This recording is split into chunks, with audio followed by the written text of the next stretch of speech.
Perfect. So thanks for talking with me today. You wrote and directed Girl. I know you're in it as well, but can you talk a little bit about the writing process and getting this movie off the ground for you? Yeah, it started about 9 years ago. It took a long time, and it was just started with this idea of like, what if a young woman was walking into sort of a broken American town with this story of vengeance on her heart, but actually she's just looking for her father's love, and Yeah. that friction just kind of sparked this imagination for me, you know. And Yeah. I liked the idea of like she's got this story of vengeance that is all based on this old narrative that may or may not be true, and she starts to slowly unravel the true story of her life, you know. Yeah. Yeah, well, that's cool. I mean, I wanted to kind of know what your inspiration was, like your cinematic style, because when I was watching it, I was picking up on a sort of Western feel. Like it felt like a Western to me, a unique new Western of like a spaghetti Western of a girl with no name coming into a town and having to deal with people she doesn't even know. Was that a little bit of the basis that you had, or am I off on that? No, you're completely accurate. Yeah, I think like earlier drafts were even like heavier in that direction. You know, and then it slowly became a little more, I guess, nuanced and a little more honest to her story, and a little less of the genre tropes. But that was certainly, you know, stranger in a strange town, no name, no one, you know, that's all kind of there. So I wanted to kind of lean into that a bit with the production design as well. And then also very inspired by like the American films of the 1970s, you know, like Deer Hunter and Tender Mercies and Five Easy Pieces and Coming Home, all those great films that were just kind of trying to explore, I guess at that time, they were exploring the misinformation of Vietnam and trying to get to the truth of things, which is kind of what she's going through. And I think in some ways what we're all going through in 2020 as well, trying to like figure out what the heck is going on. Yeah. And are the stories that I'm believing true, you know, and how, you know, so that was definitely part of the inspiration. Yeah.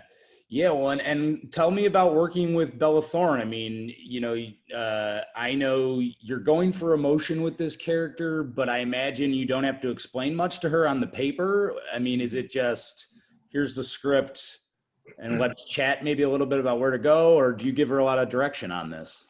Yeah, it's an astute point. You know, I think with a different actor, it would have been much more about developing this character and, you know, putting this on in a way. And with her, it was more about stripping away and, you know, letting her story come through her, you know, which defined the whole movie. You know, she is so courageous in letting her story come out and therefore be empowered by it, which is exactly what the character is going through. You know, like this pain doesn't have to be my victimhood. It can actually be the source of my empowerment, you know? Yeah. And I think she's doing that in her life, and she did this in this film. And honestly, all of our conversations leading up to shooting allowed that I didn't have much need to direct her, nor did we have the time for it. We had like 14 days of shooting or something like this. It was crazy. Wow. So there wasn't a lot of time. But fortunately, she comes ready, man, and she's word for word. She understands the rhythms. Like most actors, especially those that don't come out of the theater, don't really understand the idea of like tempo and rhythm. And she just got it all, and I was so grateful. Yeah, I mean, she seems to be just trying like so much different stuff as well. She seems to be like just obviously a risk taker. So that kind of allows you to let her play in the sand as an actor, which is always, I think it's exciting and good for the audience as well. That's a really good point you make, because I think a lot of young actresses aren't, you know, their careers are just getting going, and they don't want to take the risks because they're so afraid of screwing it all up. Yeah. You know, and I found that a lot through the different films I've made. The hardest roles to cast are the young, like, you know, 19 to 23. They don't want to screw up their opportunity. And I think that whole generation actually is afraid of this, you know. Yeah. She doesn't really fit into that mold at all. She'll obviously, she's willing to throw it all up against the wall. And that becomes her brand, and actually now in some ways her safety net, because even if she did fall on her face, it would kind of fit this bold narrative, you know. Right. So she's a marketing genius, and I think just incredibly courageous in what she's willing to reveal, you know? Yeah. Yeah. Well, I mean, and talk about sort of the, I guess he's not the main enemy, but Mickey Rourke, bringing him on. I mean, this is an Oscar nominated actor, and he's kind of like, he's has to be intimidating in real life. Can you tell me sort of what your experience was like working with him, and how you got him on the project?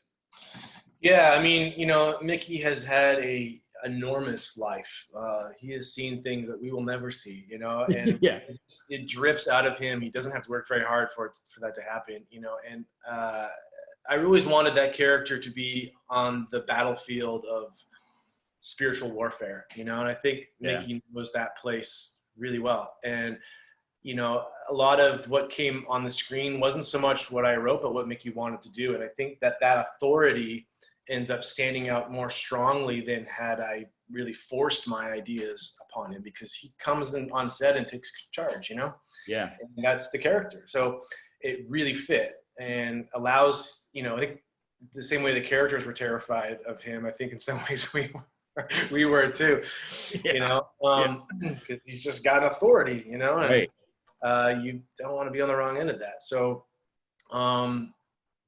that was a unique process. He was only there for like 2.5 days. So he came in like a tornado and then left, So. Yeah. You're probably like, what just happened to me? Yeah. Oh, for sure.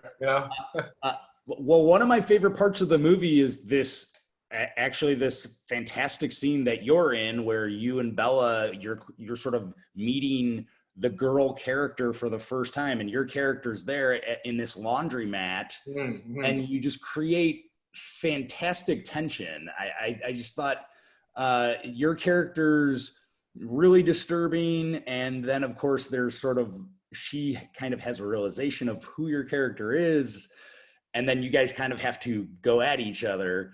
Can you tell me, how did you write that scene, and then talk about like working with Bella in that space to create that tension?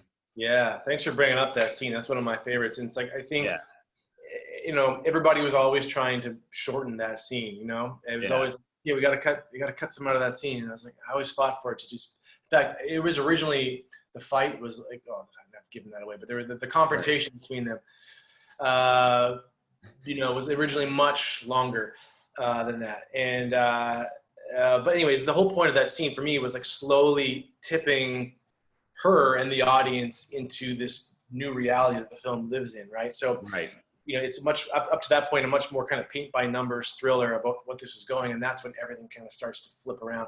And so I wanted to slowly, through that tension, subvert the whole film, and I think it's almost changing genres in that film, Right. And also just obviously the confrontation that exists between them.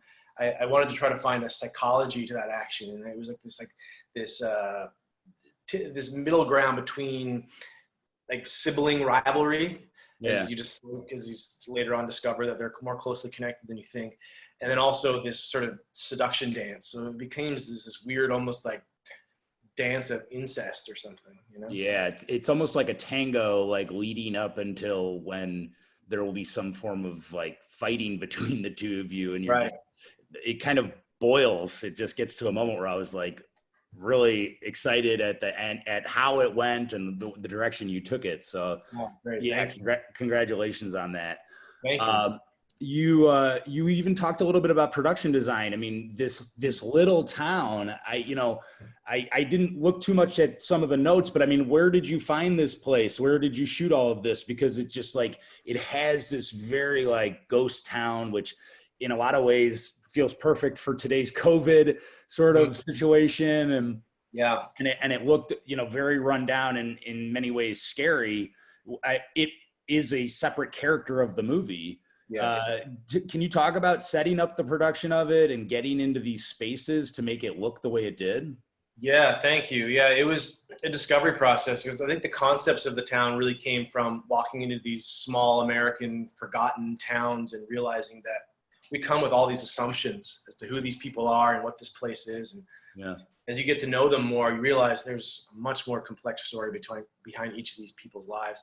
Right. And then secondly, I mean, this was originally going to be shot down in the South, and then it slowly became not a Southern, but a Northern, as we ended up in Canada.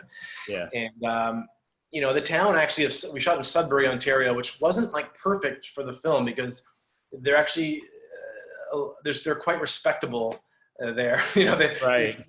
Canadians love like paved sidewalks, and I was like, I need a town without sidewalks and without like, you know, designated parking spaces. It was so hard to find in Canada. Like, Yeah. find a town without like hanging potted plants in Canada is like impossible. So we had to go.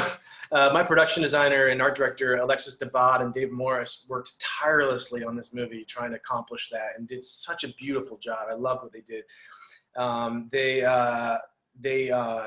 You know, they had to go there the day before and like board up windows in that town and like take everything down and throw gravel over the parking lines and everything, you know. So a lot of that we had to create, just, you know, because that town was like a forgotten mining town. So actually the decay was all urban there. So I could have, like, I was originally going to maybe change it and make it more like a forgotten Pennsylvania steel town, like Deer Hunter or something like this, but it just didn't quite fit. It needed to be rural. And so I had to kind of invent it and create it there, which was, I think, our greatest challenge actually in the whole production aspect. Yeah. I mean, you obviously pulled it off. I mean, it looks fantastic throughout. And this movie has a lot of like personal themes. You know, I think you talked a little bit about working with Bella.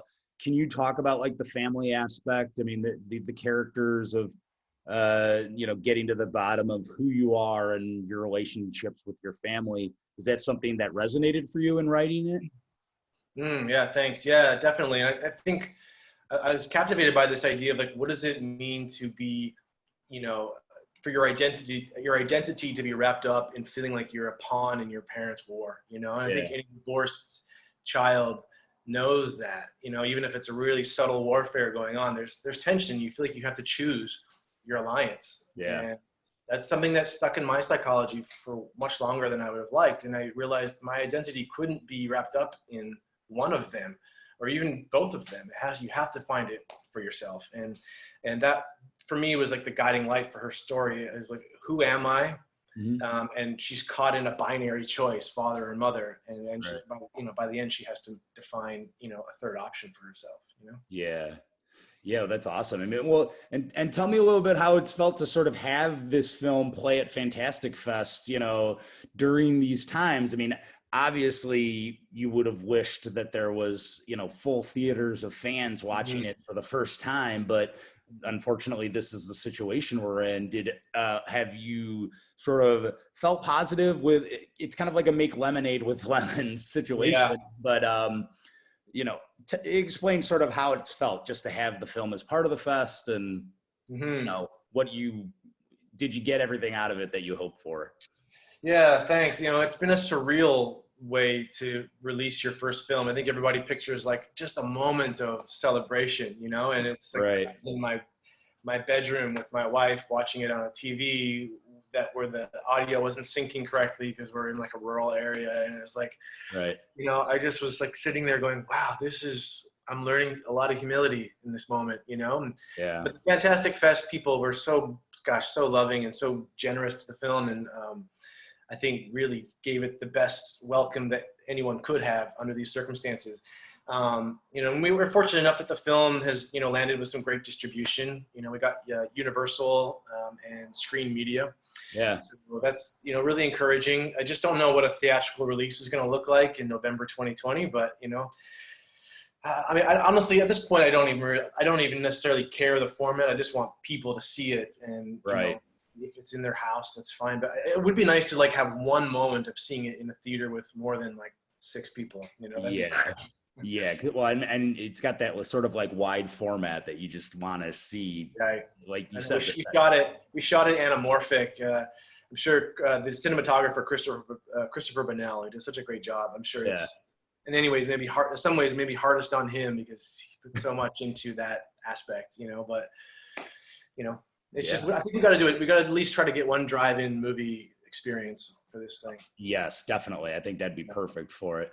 Last question before I let you go. I mean, can you talk? I think you've made a short film before, but this is sort of your first time, like, you know, directing, writing debut. How would you rate the experience? I mean, I think it's always kind of awesome to have somebody like Bella Thorne and Mickey Rourke on your first movie. So I guess, but for you personally, how's that experience been? Yeah, no, that's a good question. It's you know, I had written and produced a couple of features and then directed a couple of shorts. So, and I, you know, as an actor, been on many sets. So I'm probably like the most prepared first time director of all time, perhaps, other than like maybe like when Ben Affleck first did it, he was very well prepared too. But like, Yeah. you know, I had a lot of experience. So, but it still is. There's still no preparation for it. It's Right. impossibly difficult, and yet the friction that occurs makes you better, you know, and makes you innovate. And I think the greatest challenge often is like the budgetary limitations that you're constantly trying to navigate. But again, like it forces you to make more creative choices than if you had unlimited resources. So I think you have to embrace the challenge. And, you know, I'm looking forward to doing it again, and maybe, you know, enjoying it a little bit more this time, because you take it so seriously when it's your first one, and you've got to take it seriously. You shouldn't take yourself too seriously, I guess. Right. You have to remember to have fun while you're doing it. You've got to. And I think like as artists too, it's always the hardest thing for us, because it's just like you care so much, and that's a good thing. Yeah. Exactly. And it all seems like do or die, and yeah. you know, it's actually not. You can survive, you know. Yeah. Yeah. Well, congratulations, Chad. Thank you so much for talking with me today. I think you did a fantastic job. I think you should be proud of the film, and hopefully get so many more people to see it when it comes out in November. Thank you, Leo. I really appreciate it, man. Thanks for giving the film some attention. Appreciate it. Yeah, for sure. We'll talk again soon. Sounds great, Leo. Awesome. Thanks, Be Chad. well, man. Yeah, see you, buddy. Bye-bye.